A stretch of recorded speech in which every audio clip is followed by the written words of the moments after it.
한국 기업들의 탈출 러시에 화들짝 놀란 베트남이 국가 비상 사태를 선언했습니다. 이대로 가다간 후진국 시절로 돌아갈 것 같다며 집 나간 정신줄을 부여잡고 있는데요. 정신줄 잡은 베트남이 가장 먼저 한 일은 한국에 대한 발빠른 사과였습니다.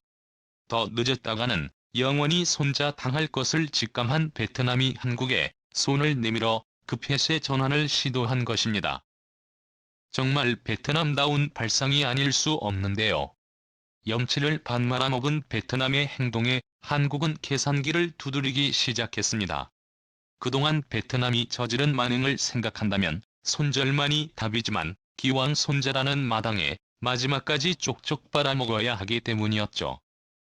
이에 당장 발등에 불이 떨어진 베트남은 본인들의 운명도 모른 채 한국이 어떤 결정을 내릴지 노심초사하며 기다리고 있는데요. 소 잃고 외양간 고치려는 베트남의 운명은 과연 어떻게 될지 지금부터 자세히 알아보겠습니다. 최근 베트남에서는 베트남 정부의 간담을 서늘하게 하는 충격적인 일이 발생했습니다. 하노이 시내에 위치한 대한상공회의소 베트남 사무소가 갑자기 폐쇄되면서 온갖 추측이 난무하고 있기 때문입니다. 대한상공회의소는 베트남에 진출한 한국 기업들을 지원하기 위한 현지 사무소로 지난 2008년 개설해 최근까지 운영해왔습니다. 그러던 중 갑자기 운영을 중지하고 철거에 들어가면서 현지 기업들이 의아해하고 있는데요. 게다가 사무소장이 한국에 돌아간 것으로 확인되면서 베트남 정부는 긴급히 사태 파악에 나섰습니다. 베트남 정부가 직접 내부적인 문제에 개입할 순 없지만 사무소가 폐쇄되는 것만큼은 막아보기 위해서였습니다.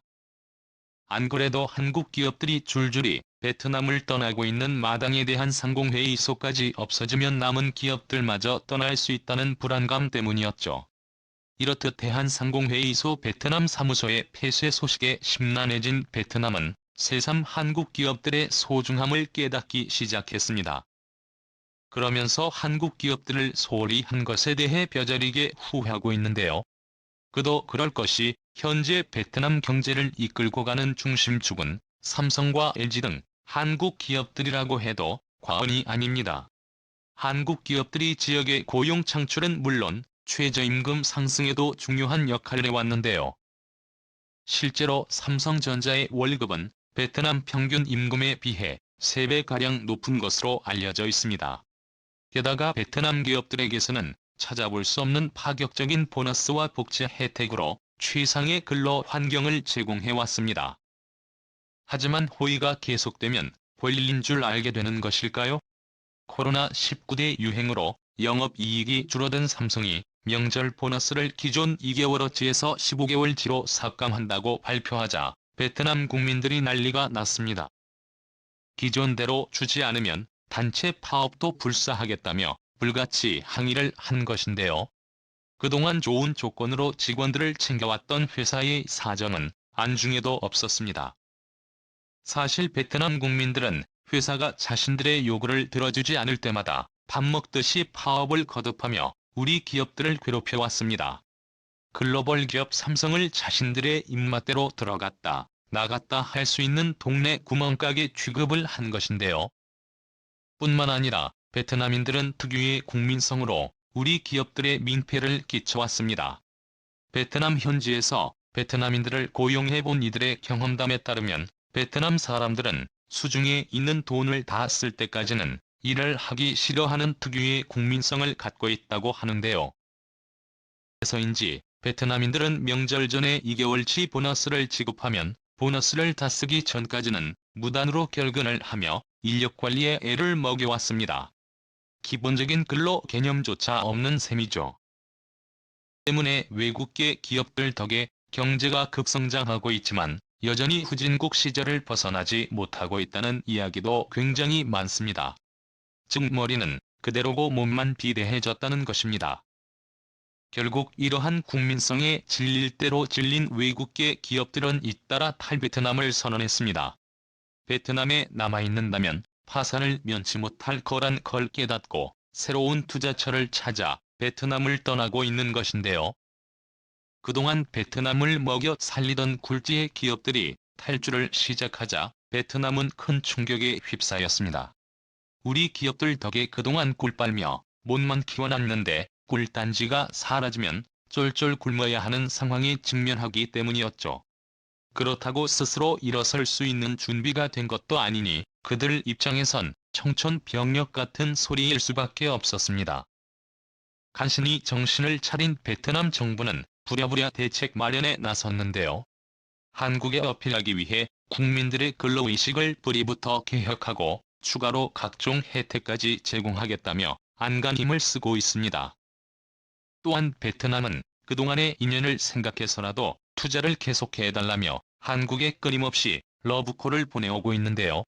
마침 올해가 한국과 베트남의 수교 30주년이라는 점을 강조하며 관계 개선을 시도하고 있습니다. 이런 가운데 최근 베트남 정부는 한국 기업의 유치를 주요 골자로 하는 2030 투자 협력 전략을 조심스럽게 내놨는데요. 해외 진출을 시도하는 한국 기업을 베트남에 반드시 유치하겠다며 나름의 전략을 세운 것입니다.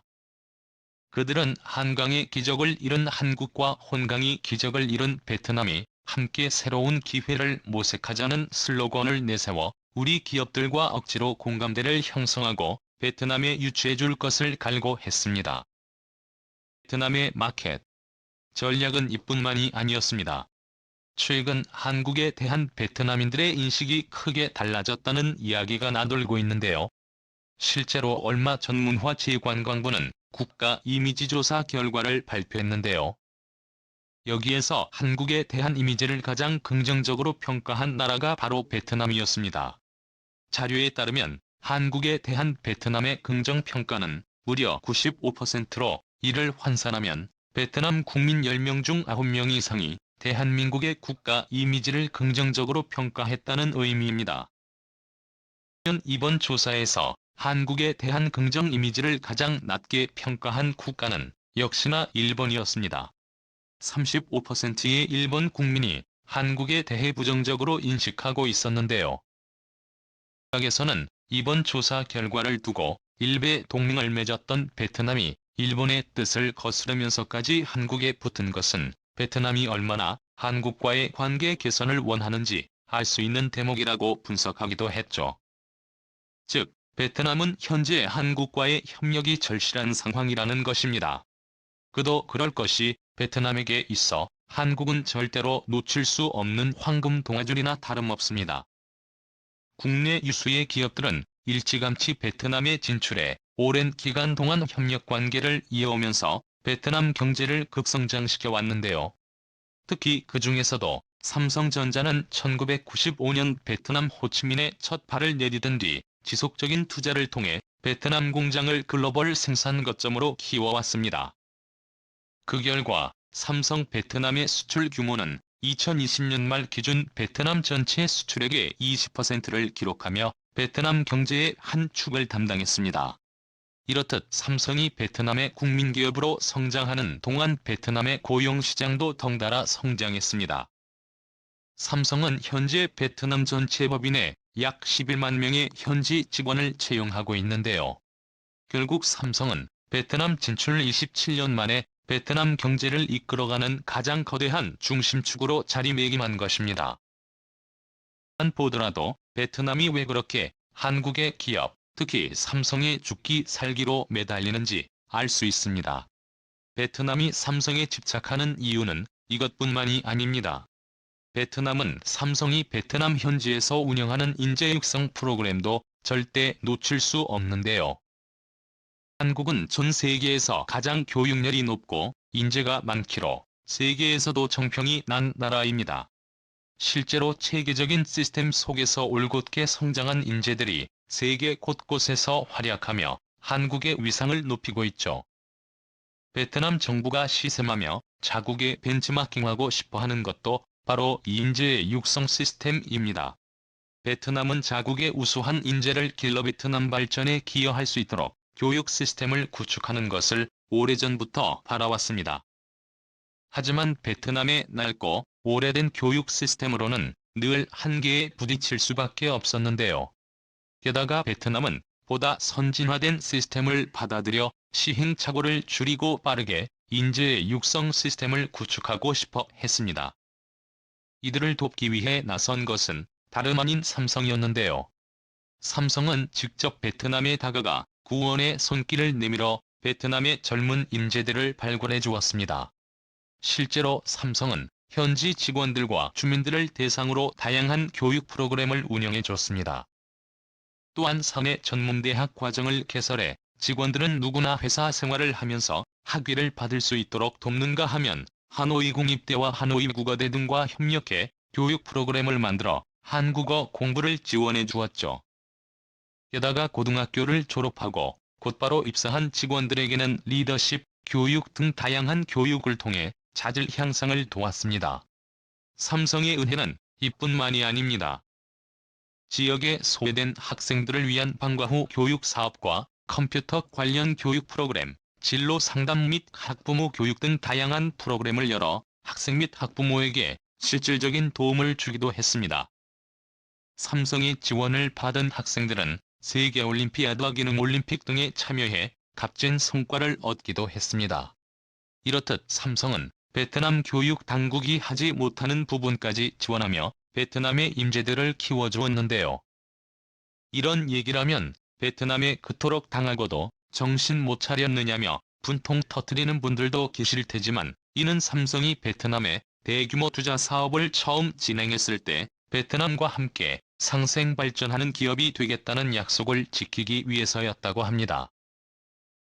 베트남을 위해서가 아니라 삼성의 기업 정신을 베트남에 새김과 동시에 마지막까지 의리를 지키겠다는 굳은 의지였다는 것입니다. 이런 일련의 과정들은 베트남과의 인연이 완전히 끝나기 전에 마지막까지 유종의 미를 거두기 위한 모습으로도 비춰지고 있는데요. 베트남이 이런 사실을 뒤늦게 눈치채곤 한국에 돌아와 달라며 간곡히 부탁하고 있지만 한국이 한번 마음을 고친 이상 번복되는 일은 없어 보입니다. 심지어 그간 의리와 정 때문에 단호히 대처하지 못한 부분까지 전 국민들의 원성을 샀던 만큼 완전 철수 전까지는 확실한 비즈니스 관계를 유지할 것이라는 전망도 나오고 있는 상황인데요. 삼성을 비롯한 수만 개의 우리 기업들이 한순간에 베트남에서 발을 빼는 것은 현실적으로 불가능에 가깝겠지만 하루라도 빨리 탈베트남에 성공했으면 좋겠습니다. 베트남을 대체할 나라들은 널리고 널려오니까요. 우리 기업들이 영혼의 짝꿍을 찾아 천년만년 대성하길 기원하며 이상 이슈거리였습니다.